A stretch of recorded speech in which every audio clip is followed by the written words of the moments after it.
New Zealand government to push for international ban of autonomous weapons, or killer robots. Here's a summary of the article. Autonomous weapons are seen as a new frontier in the arms race between major military powers. Disarmament Minister Phil Twyford on Tuesday said the government had decided to take a tough and uncompromising stance on autonomous weapons, and seek a ban of fully autonomous weapons on the international stage. There's a fundamental ethical objection to delegating to machines the decision to take a human life. When a machine is activated and can then identify and engage a human target, without any human intervention in that decision-making chain, that is, I think, profoundly concerning. Many people, and I think New Zealand is in this camp, seriously question whether it's possible for autonomous weapon systems to comply with the fundamental tenets of international humanitarian law. The rules around protecting civilians, of military action being proportionate, accountability for one's actions in the battlefield. Twyford said the policy would, likely, become domestic law in the future. New Zealand's anti-nuclear stance has been backed by law which bans any country bringing nuclear devices into the country, including friendly militaries. Twyford has spoken to his counterparts in these countries, and New Zealand officials were collaborating with other officials at a review conference of the United Nations Convention on Certain Conventional Weapons.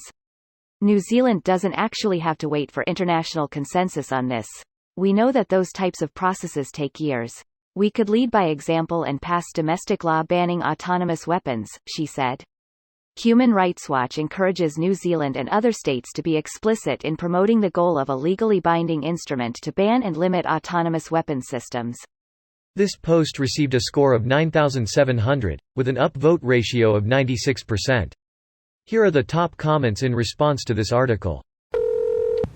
Some historical context here, because history often rhymes. Prior to WW1, there was a push by Russia and France to ban the development of new weapons and such. See, at the time, weapons development was moving at a pace that was hard to keep up with. If you ordered a top-of-the-line warship, it would be laughably out of date by the time it was built. Germany was at the leading edge of weapons development at the time, and didn't sign on.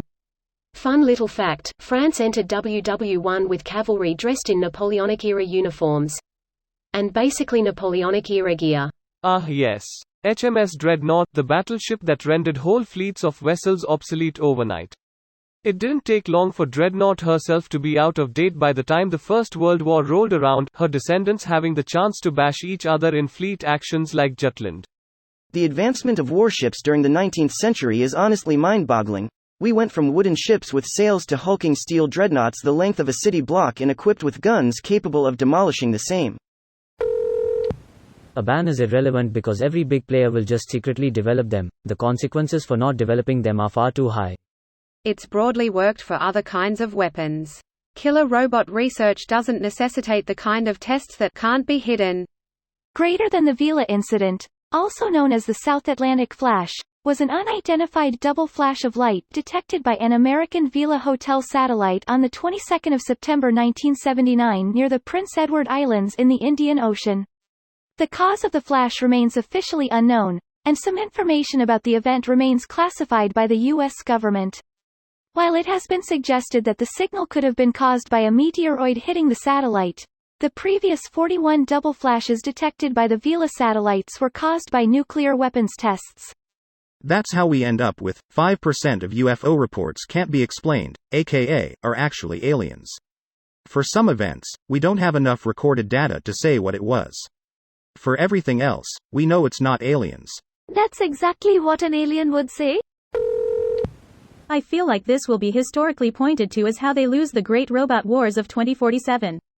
New Zealand's total population is barely over 5 million. They don't have the capability to win any wars. Not that anyone would go to war with them, they're generally pretty nice and they're in a location which is strategically insignificant. Greater than New Zealand's total population is barely over 5 million. They don't have the capability to win any wars, not if they don't start building killer robots. This video was automatically created by Reddit to speech. The article and comments in this video were selected from Reddit according to their upvotes, and any paraphrasing was performed by smmry.com, without any human intervention.